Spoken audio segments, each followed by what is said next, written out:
Est-ce que vous pensez tous que votre téléphone vous écoute, Pauline? Ah ouais, moi j'en suis sûre. C'est quoi les signes qui te font penser ça? Déjà le fait que quand tu discutes avec un pote d'un sujet, tu peux te retrouver. Moi je pense à j'étais avec une amie, on parlait d'une boisson, tu vois, on était sur la plage et tout. Et la boisson en question, 2 secondes après, en consultant mon Insta, était clairement sur le truc. Charlotte? Ouais, moi je pense aussi. Et pareil, sur Waze, c'est quand t'as faim et que tu conduis. On avait fait le test et on criait McDonald's, McDonald's. Bon, ça fait beaucoup de pubs, désolé. Mais genre directement après, vous avez une petite faim. Quick, Burger King. Five et Guys. Directement après, t'as tous les McDo de la route qui s'affichent pour de vrai. Pour de vrai, j'ai fait le test plusieurs fois. Faites-le la prochaine fois, je vous jure, ça marche. Freddy, est-ce que tu penses, toi, que nos téléphones nous écoutent? Je pense qu'il y a des... Non, peut-être partiellement, c'est selon les applis. En vrai, ça, on le sait. Hein. Il y a des applis qui sont... où on est sur écoute. Donc oui, ouais, TikTok, ouais, je pense TikTok, ouais. Ouais, suivez-moi sur Des bonnes données, des bons dossiers qui vont sortir sur nous. Agnès, est-ce que tu y crois, toi? Non. Agnès, on Elle est parle dans le du... coup, Agnès, elle est dans le coup, Agnès. Non. Non, Agnès, Ouais. personne Non, ne je suis pas parano et je pense que oui, il y a des trucs qui font que mon petit panier, là, ils me suivent un peu tous. ouais. Mais je pense pas qu'on m'écoute, quoi. C'est vrai. Thomas, toi? Moi, je suis parano, donc j'ai pas attendu les portables. Je me méfie tout le temps, je suis tout le temps... Mais évidemment, les portables, moi, je suis de l'école où on parle pas de certaines choses au portable. Donc... Tu mets en mode Moi, je avion, passe en quoi. mode Tu mets avion aussi, ouais. non, je mets même pas en mode avion. Il qu'il y est a loin des- de moi, il y a des discussions, il n'y a pas de Est-ce qu'il y a portable. des choses dont tu n'as pas le droit de nom parler au portable? Oui. Pardon, Yacine, j'ai pas Je entendu. vais demander s'il est de parano. Est-ce que Thomas Angel, c'est son vrai nom ou pas? Parce que genre, c'est un pseudo Depuis des années. Ça l'est, protégé, quoi. ça l'est, ça l'est. Non, son vrai nom, c'est Fabrice Eboué. On sait jamais, tu vois. C'est son but. Yacine, toi? Bien sûr, je suis parano, je suis comme Thomas, je crois qu'on est écouté. Je pense même que des fois, ils viennent chez nous quand on n'est pas là. Juste pour voir ce qu'on aime Très bien. Très bien. C'est beaucoup, là. Pour nous jeter des téléphones. Enfin, c'est pas discret, Ouais, pour absolument. nous Ils viennent, écouter. ils checkent dans ton frigo ce que Eh t'aimes. ben, toutes ces questions, vous allez poser à un hacker, ce qu'on appelle un hacker éthique, qui nous rejoint dans un instant. Petit sujet pour vous expliquer. Bonjour Arnaud, 27 ans, en couple avec Marie depuis 3 ans et 4 jours. Fan de pizza 4 fromages et de séries américaines en streaming. Vous aussi, vous avez déjà eu cette impression d'être espionné. Ok Google. Alexa. Ces mots anodins, nous les prononçons pour interroger nos assistants vocaux présents dans nos téléphones, nos tablettes, nos ordinateurs, mais aussi dans nos voitures ou même dans nos électroménagers. S'ils peuvent s'avérer très utiles au quotidien, Alexa, est-ce qu'il va pleuvoir aujourd'hui? Il y a de fortes chances de pluie à Nantes aujourd'hui. nos appareils connectés engrangent la multitude d'informations qu'on leur donne. Et parfois, ça peut faire peur. Peut-être avez-vous déjà eu cette sensation d'être écouté par votre téléphone. Par exemple, vous parlez avec quelqu'un d'une marque, d'un produit, et quelques minutes plus tard, vous aviez ce même produit en publicité affiché sur votre téléphone. Si les grands de la tech le nient, You're talking about this conspiracy theory that gets passed around that we listen to what's going on your microphone and use that for ads. Right. We don't do that. des lanceurs d'alerte avancent que tous ces micros nous enregistrent bel et bien pour perfectionner leurs algorithmes. Dans les enregistrements, on entendait toutes sortes de choses. On entendait des numéros de téléphone, on entendait des noms propres, on entendait des choses extrêmement intimes. Alors, légende urbaine ou espionnage organisé, nos téléphones nous écoutent-ils vraiment? Nos téléphones nous écoutent-ils vraiment? Pour en parler, Baptiste Robert. Bonsoir, Baptiste. Vous êtes chercheur en cybersécurité et hacker éthique. C'est quoi un hacker éthique? C'est quoi la différence entre un bon hacker et un mauvais hacker? Alors, c'est pas comme le bon et le mauvais chasseur. Ça va être un hacker éthique, ça va être un hacker qui va utiliser ses compétences comme tous les hackers, sauf qu'il va avoir l'éthique vraiment au centre de son action et va essayer, entre guillemets, d'utiliser ses compétences pour le bien commun. Donc, quand il va trouver une faille de sécurité, par exemple, dans une application mobile, dans une entreprise, quand il trouve des données, il va essayer de contacter l'entreprise en question, les personnes concernées, pour que l'entreprise protège un petit peu mieux ses données, ses utilisateurs et son application globale. Vous venez à visage découvert à la télévision, vous êtes déjà célèbre, et je rappelle pourquoi vous êtes devenu célèbre, c'est que vous avez repéré des failles de sécurité sur des sites et des applications qui appartenaient au gouvernement français, indien et américain. Expliquez-nous comment vous avez hacké le gouvernement et l'Élysée. Alors, en gros, l'idée générale, c'est que c'était, pour tout vous dire, c'est le jeudi, le gouvernement français a sorti une application qui s'appelle Chap, qui est encore en activité aujourd'hui, qui est une application de messagerie qui est à peu près l'équivalent de WhatsApp. Mais c'est seulement pour les membres du gouvernement? Pour les membres, pour les fonctionnaires, donc entre ministères. Et donc Comment ça s'appelle? Chap. Chap, ok. Et donc, ils ont sorti ça le jeudi. Et le vendredi, j'avais pas trop envie de travailler. Donc, à 9h, je me suis mis dessus. Et à 10h10, j'ai été inscrit comme un employé de l'Élysée, en fait, sur l'application de messagerie. Tout a commencé un matin à 10h10. Et j'avais accès en fait à tous les groupes. J'avais accès à tous les groupes de messagerie. J'avais accès aux contacts. J'avais accès, voilà. Une sorte de cheval de Troie. Mouloud, c'est exactement le genre de personne avec qui je veux pas m'embrouiller parce que Ouais, physiquement, c'est ça. il est beaucoup moins flippant que plein de gens. Mais éthique jusqu'à, faut pas qu'on l'énerve quoi. Ouais, c'est faut ça. faire très attention. Est-ce qu'il y a un degré d'éthique, comme le dit Fred ? Il y a un moment où vous êtes plus éthique. Ouais, on est tous humains, on va dire ça. C'est ça. Waouh, j'adore.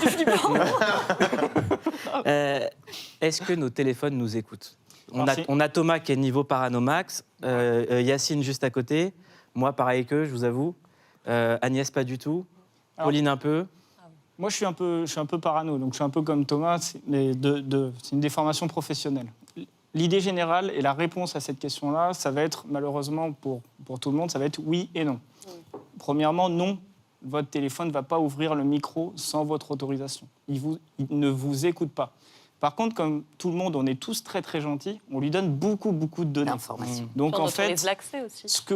Quand vous utilisez votre téléphone, quand vous utilisez TikTok par exemple, vous envoyez pas qu'une vidéo, vous envoyez plein de données autour. Par exemple, si vous avez le GPS allumé, vous allez lui envoyer la localisation. Si vous avez le Wi-Fi allumé, il va scanner tous les Wi-Fi aux alentours. Et grâce au Wi-Fi, il va aussi être capable de vous localiser. Plus que votre téléphone, il a bien le réseau, il est capable de savoir les antennes qu'il y a autour.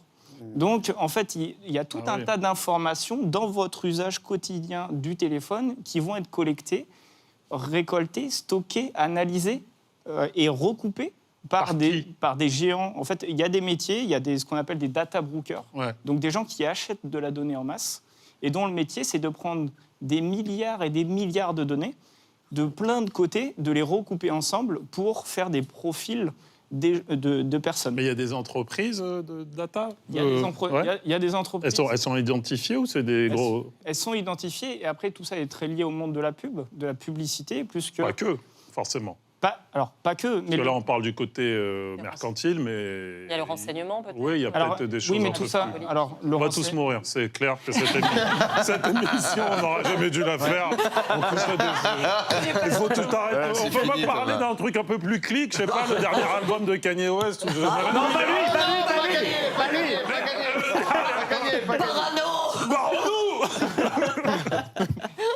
Et donc l'idée générale, effectivement, voilà, s'il y a des gens dont le business, c'est de travailler sur la donnée, ils récoltent cette donnée, ils profilent les gens. Alors, ça peut être dans un but de renseignement, effectivement, ça peut être dans un but, entre guillemets, policier, ça peut être mais c'est principalement pour de la vente et faire de la pub ciblée, vous vendre des produits et rendre votre navigation plus adaptée. Là, par exemple, je vois que vous avez une montre connectée. Tout à fait.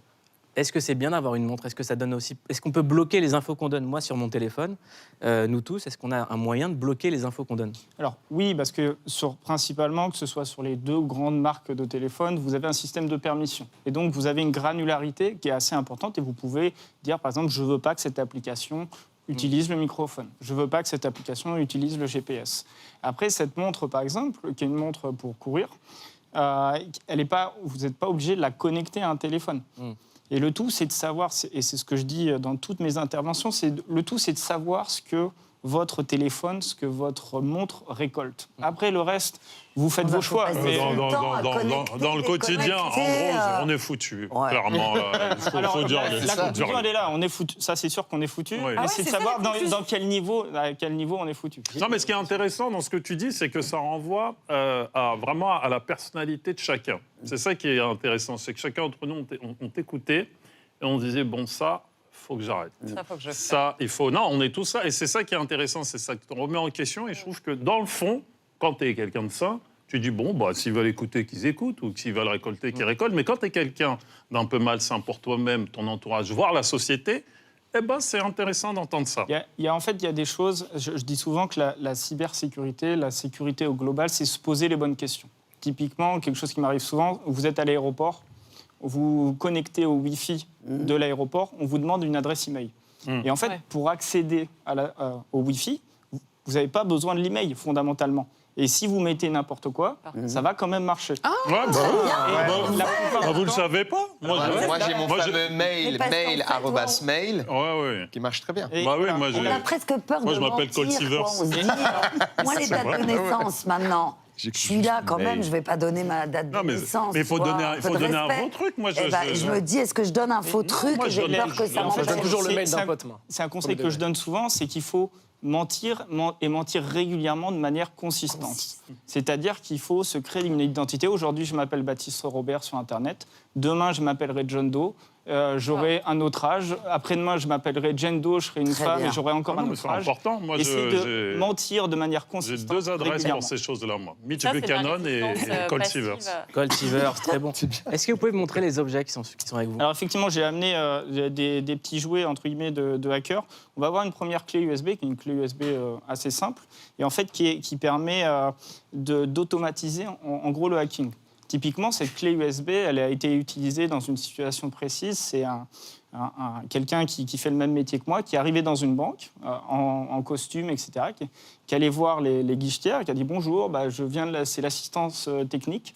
Je viens réparer votre ordinateur. J'en ai pour 5 minutes. C'est le siège qui m'envoie. Donc, est-ce que vous pouvez me laisser votre siège? J'en ai pour 5 minutes. » La personne en question va prendre son café. Il branche sa clé USB. Il rentre dans le réseau. Et il fait semblant de taper 5 minutes sur l'écran et après sur le clavier. En fait, il a tout aspiré. Et après, il revient. Et après, non, je pensais qu'il avait changé le fond d'écran, mais je trouve ça nul à faire. On dirait, hop là, mon fond d'écran. Rien à voir. Et en fait, les gens font confiance. C'est-à-dire que vous arrivez, et si vous vous présentez avec le bon costume, avec le bon discours, et que vous avez de l'assurance, justement, vous qui avez fait ça souvent, et notamment pour entrer dans le site, sur le réseau social du gouvernement, comment est-ce qu'il vous est arrivé des choses derrière? Est-ce qu'on vous a puni? Est-ce qu'on vous a convoqué? Est-ce que tu as vu le film Ennemi d'État, en gros?